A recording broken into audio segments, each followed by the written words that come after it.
Então, nós vimos no primeiro bloco o que é startup, né? O conceito de startup. Então, olha, só complementando aqui, toda empresa iniciante é uma startup, mas que está iniciando as suas atividades. Mas, para se enquadrar neste conceito de startup, ela deve ter algumas características que nós vimos lá, ser inovadora, ser escalável, para se enquadrar neste conceito de startup. Mas não existe, assim, até onde eu conheço, né, nada específico em termos de legislação, em termos de modalidade empresarial, que vá ser específico para uma startup dentro desse conceito. Eu vou até dar um exemplo aqui, olha, bem simples, né? Vamos pensar numa pizzaria. Você vai constituir uma empresa para produzir e vender pizzas.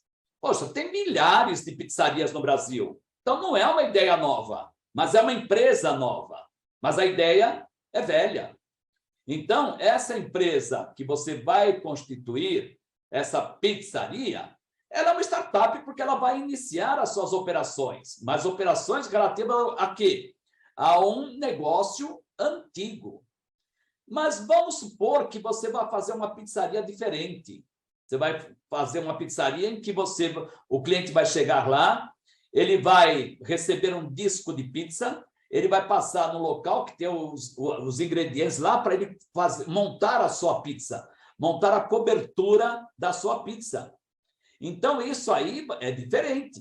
Essa modalidade, essa forma de atuar vai ser diferente. Então, vai ser uma empresa iniciante com um negócio antigo, que é venda de pizza, mas com uma modalidade diferente, que o próprio cliente vai montar a sua pizza. Colocar lá no forno de uma esteira, vai sair do outro lado pronta.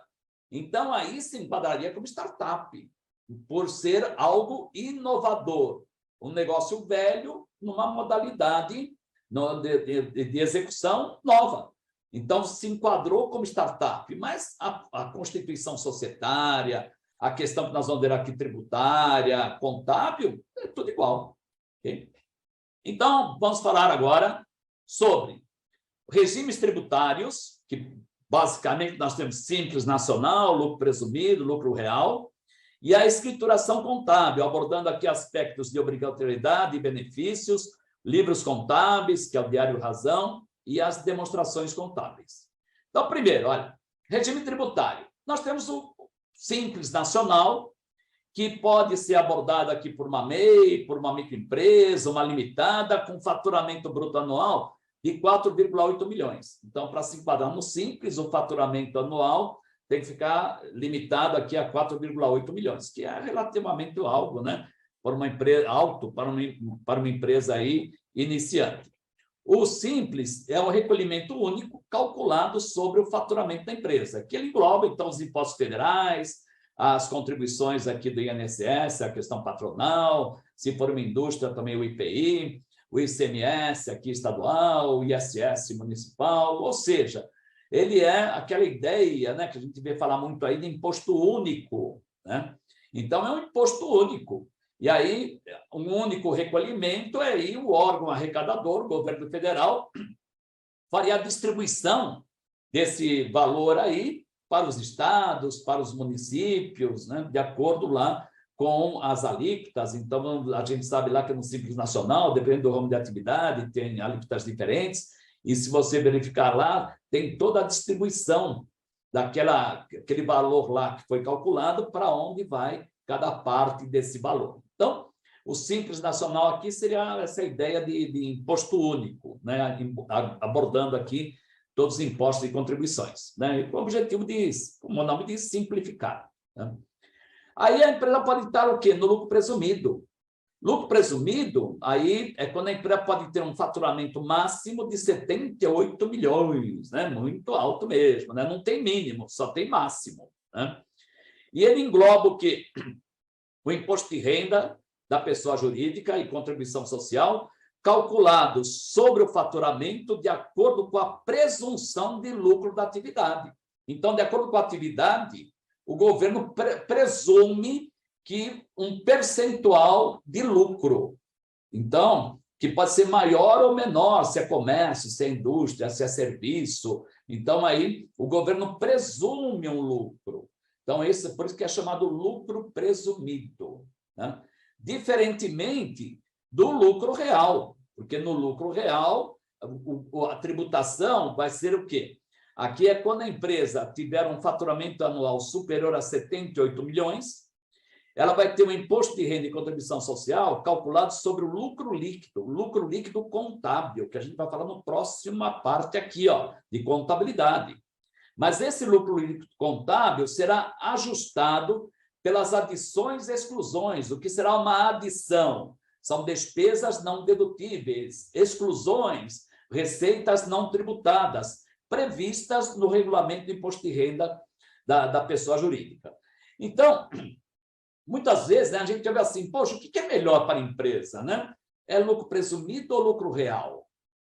Olha, quando me pergunto isso, eu digo o seguinte, a princípio, lucro real. Ponto. Por que lucro real?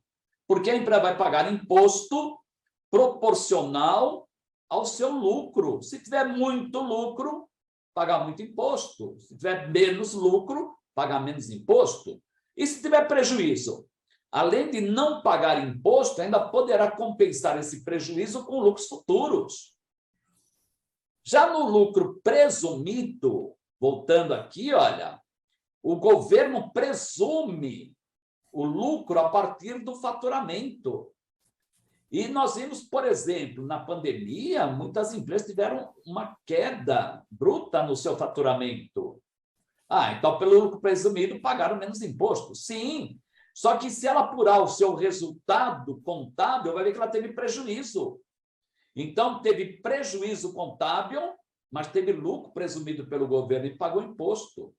Se ela tivesse no lucro real, tendo prejuízo contábil, apuraria prejuízo fiscal, não teria tributação e poderia ainda compensar esse prejuízo fiscal com lucros futuros. Então, o lucro presumido, a princípio, ele só é interessante quando a empresa tem uma margem de lucro alta. Se a margem de lucro for baixa e ainda ou ela não tiver lucro, que uma startup, a princípio, no início, não vai ter lucro. Então, eu acho que é mais interessante ir para o lucro real. Então, essas são as modalidades tributárias. Agora, a questão contábil, pessoal. Chegamos aqui na contabilidade, né?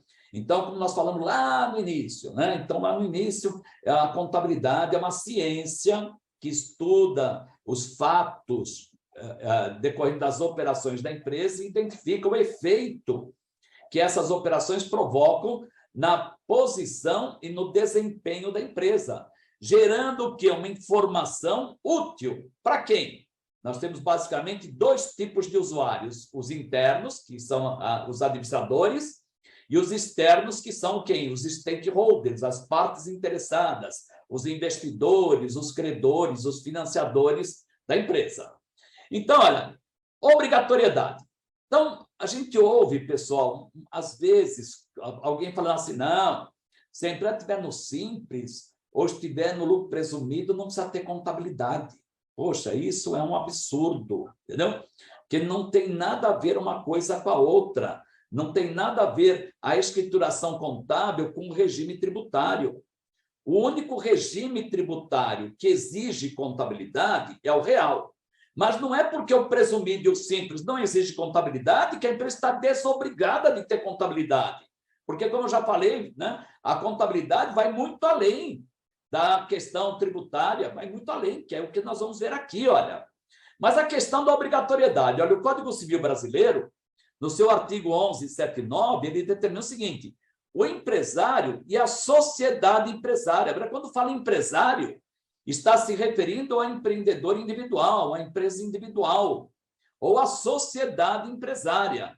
São obrigados a seguir um sistema de contabilidade, mecanizado ou não, com base na escrituração de forma dos seus livros, em correspondência com a documentação respectiva e a levantar anualmente o balanço patrimonial e de resultado econômico. Olha, é lei isso, é o Código Civil, que exige que toda empresa, seja ela individual, seja uma sociedade, tenha que ter uma contabilidade. Por quê? Porque se não houver contabilidade, não tem balanço, não tem resultado. Não tem do balanço, não tem resultado, não tem como prestar contas. Não tem como o gestor, o administrador prestar contas. Então, existe uma lei, o Código Civil, que exige que a empresa tenha contabilidade.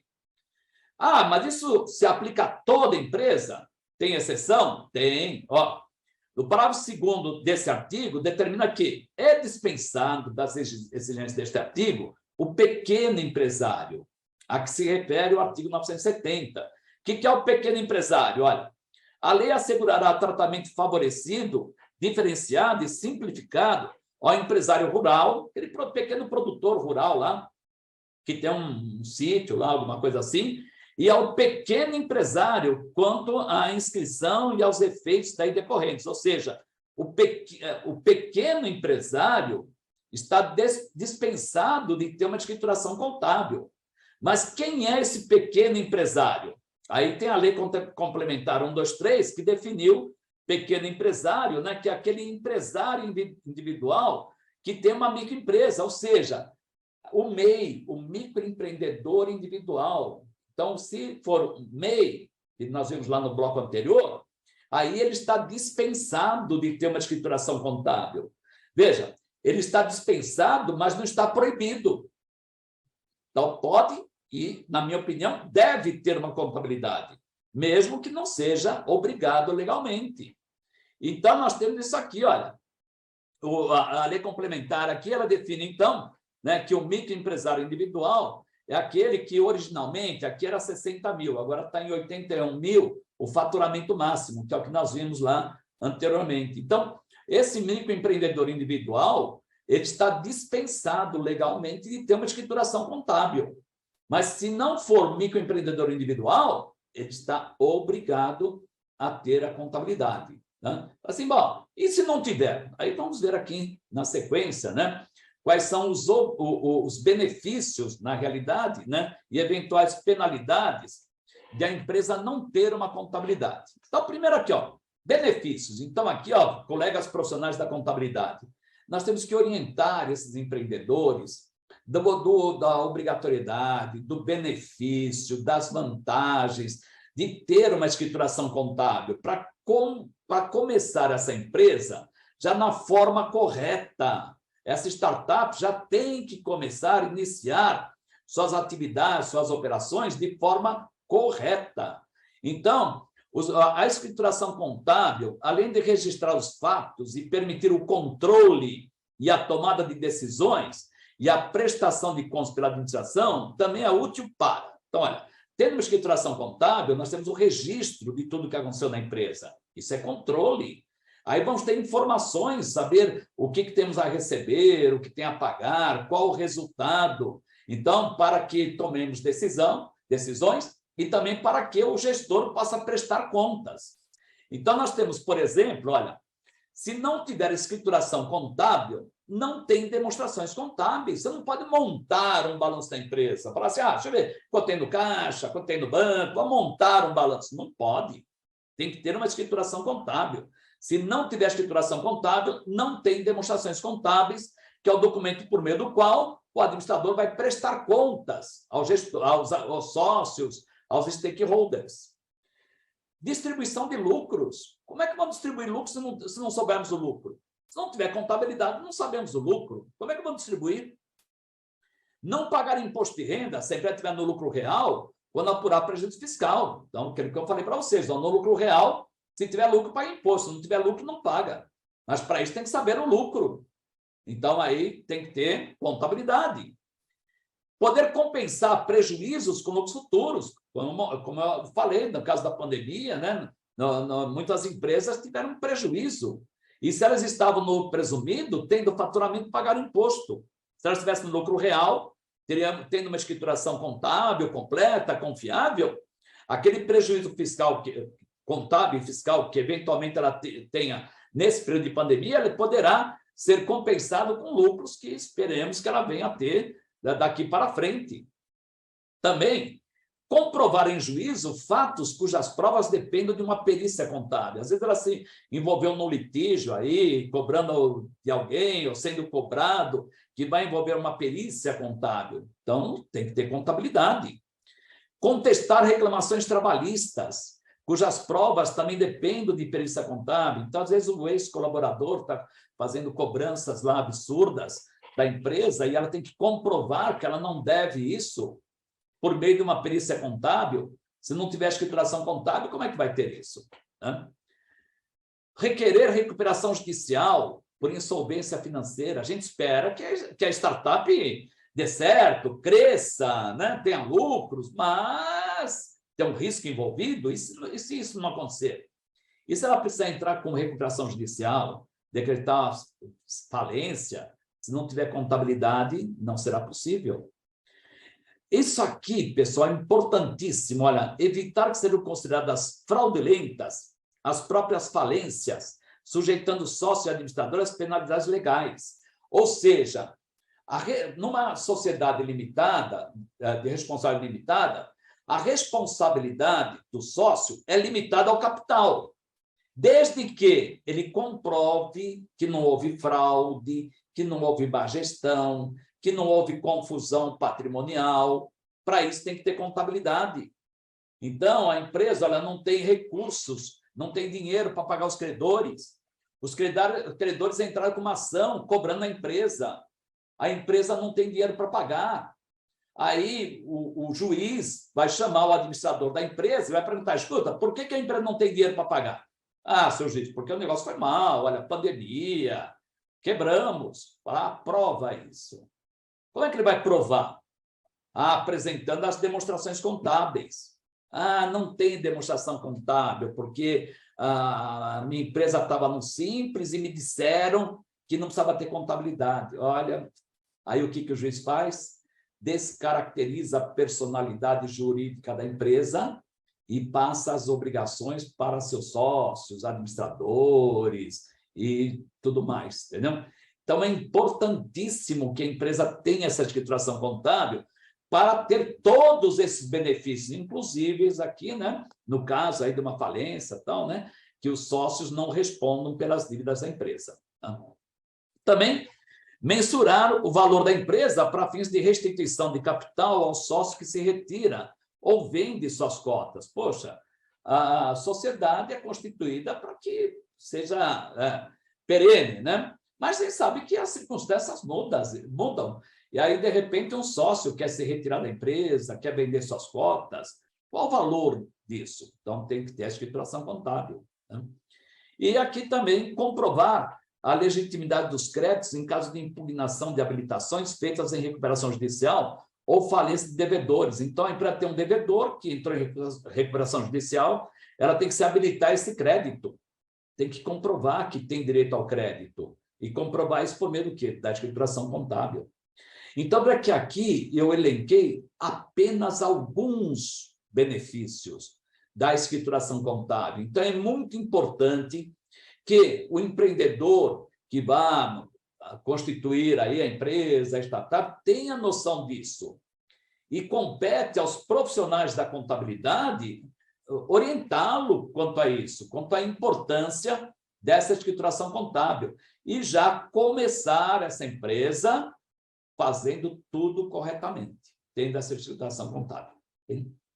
Bem, a escrituração contábil é feita onde? Nos livros contábeis, no qual nós temos o registro das operações, no livro diário, no qual as operações são registradas em ordem cronológica, e no razão, onde nós temos as contas patrimoniais, que é ativo, passivo e patrimônio líquido, e contas de resultado, será receitas e despesas. Então, é aqui que nós temos o que? O banco de dados da empresa, todas as operações registradas. Então, se nós quisermos saber que operações foram realizadas em determinada data, nós vamos olhar onde? No diário. Se quisermos saber qual era o saldo do caixa, do banco, naquela data, vamos olhar onde? No razão. Então, aqui nós temos o que? Um banco de dados. Desse banco, e esse banco de dados, nós temos uma norma para isso, que é emitida pelo Conselho Federal de Contabilidade, que é a ITG número 2000, que trata da escrituração contábil, que ela deve seguir princípios contábeis, regime de competência. Pessoal, não existe contabilidade em regime de caixa. Não existe. Só existe contabilidade pelo regime de competência. Essa escrituração é pelo famoso método das partidas dobradas, débito e crédito, que fazemos isso lá desde 1400 e alguma coisa, né? Temos lá o Luca Pacioli, né? Que foi o mentor dessa metodologia. Temos o diário, no qual nós temos as operações registradas em ordem cronológica. Temos o razão, na qual temos as contas patrimoniais e de resultado. Então, a escrituração contábil, temos a norma do Conselho Federal de Contabilidade, que deve ser seguida com esses detalhes mínimos que eu coloquei aqui. Né? Agora, dessa escrituração contábil, nós vamos elaborar o quê? As demonstrações. Então, a escrituração contábil é o banco de dados. Desse banco de dados, extraímos as demonstrações. Quais demonstrações? Então, nós temos isso aqui, ó. A principal é o balanço patrimonial, que mostra a posição patrimonial e financeira da entidade. Composto do quê? Ativo, são recursos econômicos controlados pela entidade, decorrente de eventos passados. Passivo, que são as obrigações presentes da entidade, decorrente de eventos passados. E o patrimônio líquido, que é o capital, reservas, lucros, que é a diferença, né, aritmeticamente, a diferença entre ativo e passivo. Temos a demonstração do resultado do exercício. Quando falamos resultado, é o confronto do quê? De receitas e despesas. Desse confronto, apuramos o resultado. Se as receitas forem maiores que as despesas, temos lucros. Caso contrário, prejuízo. Temos a demonstração do resultado abrangente. Esse resultado abrangente abrange o resultado do exercício e outros resultados abrangentes. São chamados ajustes de avaliação patrimonial, que são alguns ajustes que fazemos em ativos e passivos. Temos também a demonstração das mutações do patrimônio líquido, que mostra o que aconteceu na riqueza da empresa, o que aconteceu no patrimônio líquido, o que aconteceu no capital, nas reservas, nos resultados e os ajustes de avaliação patrimonial, que vão compor aqui os outros resultados abrangentes. Também extraímos o quê? A demonstração dos fluxos de caixa, no qual nós mostramos recebimentos e pagamentos decorrentes de atividades operacionais, de investimentos e financiamentos. E também a demonstração do valor adicionado, que é uma outra forma de mostrar o resultado. Só que aqui nós mostramos primeiro o valor adicionado pelas atividades da empresa e a distribuição desse valor adicionado. Quanto desse valor adicionado ela destinou aos colaboradores, ao governo, aos financiadores e investidores. E também tudo isso complementado com o quê? Com notas explicativas, que tem o objetivo de tornar essa informação o mais compreensível possível. Para quem? Para os usuários externos, para os stakeholders que não têm acesso lá às demais dados e informações da empresa. Quais empresas têm que apresentar essas demonstrações? Então, aí depende disso aqui, olha. Nesta coluna, nós temos as demonstrações, tá vendo? Que eu mostrei anteriormente. Balanço, resultado abrangente, mutações do PL, fluxo de caixa, valor adicionado, notas explicativas. Se a empresa for de grande porte ou tiver obrigação pública de prestação de contas, se ela for uma SA de capital aberto, aí subordinada aqui, a Lei 6404, ela tem que elaborar suas demonstrações de acordo com as normas brasileiras de contabilidade e técnicas gerais completas, e que hoje nós temos 50 normas. E tem que divulgar todas essas demonstrações. Então, se vocês verem aí demonstrações de companhias abertas, que estão divulgadas aí no site das empresas, ou mesmo nos órgãos de comunicação, vocês vão encontrar todas essas demonstrações. Agora, se ela for uma SA ou uma limitada de capital fechado, mas de grande porte, ela também vai elaborar as demonstrações de acordo com as normas completas, Mas a divulgação aqui do valor adicionado é opcional, não é obrigatório.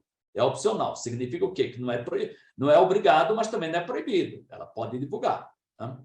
Se for uma pequena ou média empresa, nós temos agora a norma número 1001, que entrou em vigor agora, vai entrar em vigor a partir do ano que vem, que também exige que a empresa divulgue todas as demonstrações e o valor adicionado também é opcional. Agora, se for uma microempresa, uma empresa de pequeno porte, aí tem a norma 1002, que exige balanço patrimonial, resultado e notas explicativas. As demais peças são consideradas opcionais. Então, olha, quando nós temos aqui opcional, significa que não é obrigatório, mas a própria norma incentiva que, mesmo sendo opcional, que o professor da contabilidade prepare todas elas, que todas elas têm seu objetivo, tenha a sua informação. Então, é isso que eu tinha aqui para apresentar a vocês com relação às startups. Então, no bloco 1, nós falamos sobre o que é startup, suas características, né? E o plano de negócio, que é importantíssimo para verificarmos a viabilidade dessa startup.